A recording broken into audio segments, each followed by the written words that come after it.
Hello అండి. Weekend వస్తుందంటేనే రోజులా కాకుండా కొంచెం స్పెషల్ డిషెస్ చేసుకుంటాం కదా! చాలా టేస్టీగా ఉండే ఈ one pot recipe tomato soya పులావ్‌ని ఈసారి ట్రై చేసి చూడండి. దీనికోసం మనం 3 పెద్ద సైజ్ టొమాటోల్ని, 2 ఎండుమిరపకాయల్ని ఒక 10 మినిట్స్ బాయిల్ చేసుకోవాలి. మంటని మీడియం ఫ్లేమ్‌లో పెట్టి బాయిల్ చేయండి. దీంట్లోకి ఒక చిన్న సైజ్ ఆలూని పీల్ చేసి మీడియం సైజ్ ముక్కలుగా కట్ చేసుకోండి. ఆలూని స్కిప్ చేసినా పర్వాలేదు. ఇప్పుడు బాయిల్ చేసిన ఒక గ్లాస్ వాటర్లో 60 గ్రామ్స్ సోయా వేసి ఒక 1 మినిట్ బాయిల్ అవ్వనివ్వండి. ఆ సోయా అన్నిటినీ చన్నీళ్ళల్లో వేసేయండి. ఫర్దర్గా ఇంక ఉడకవు. సోయాలో ఉండే వాటర్ అంతా మెల్లగా స్క్వీజ్ చేసి వేరే బౌల్లోకి ట్రాన్స్ఫర్ చేసుకోండి. ఒక మీడియం సైజ్ ఉల్లిపాయను తీసుకుని నేను చూపించిన విధంగా పొడుగ్గా సన్నగా ముక్కలు కట్ చేసుకోండి. బాయిల్ చేసిన టమాటోస్ అన్నీ చల్లారాక నేను చూపించినట్టు పీల్ చేసేసుకోండి.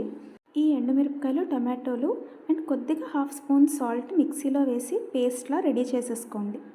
కన్సిస్టెన్సీ ఇలా ఉండాలి.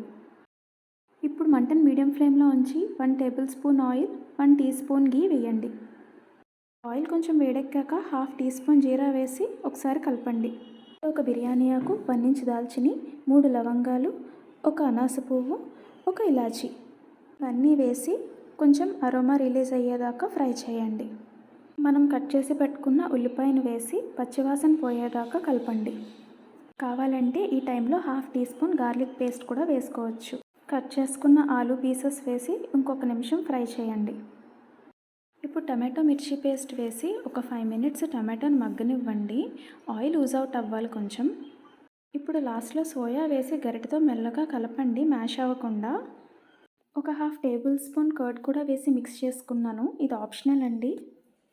ఇప్పుడు హాఫ్ టీ స్పూన్ పసుపు, 1 టీ స్పూన్ ఉప్పు, 1 టీ స్పూన్ ధనియాల పొడి, హాఫ్ టీ స్పూన్ జీలకర్ర పొడి, half teaspoon garam masala ఇవన్నీ వేసి ఒక 2 మినిట్స్ కలపండి. మనం రైస్ ఎంతైతే తీసుకుంటున్నామో దానికి 2.5 గ్లాసెస్ వాటర్ తీసుకోండి. బాస్మతి రైస్ అయితే 2 గ్లాసెస్ సరిపోతుంది. ఈ టైంలో మనకి సాల్ట్ తక్కువైతే అడ్జస్ట్ చేసుకోవచ్చు.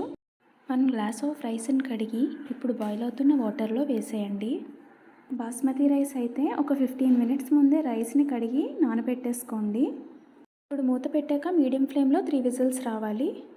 ప్రెషర్ అంతా పోయాక ఓపెన్ చేసి కొత్తిమీరతో గార్నిష్ చేసేసుకోండి. అంతే అండి, చాలా simple and tasty tomato soya pulao ready. సోయాలో చాలా ప్రోటీన్ ఉంటుంది, హెల్దీ కూడా. వెజిటేరియన్స్కి బెస్ట్ ఆప్షన్. ఈ రెసిపీని ట్రై చేసి నాకు కమెంట్ సెక్షన్లో ఎలా ఉందో చెప్పండి. Thanks for watching. If you like this video, don't forget to like, share and subscribe to my channel Watch and Wow with Vasavi.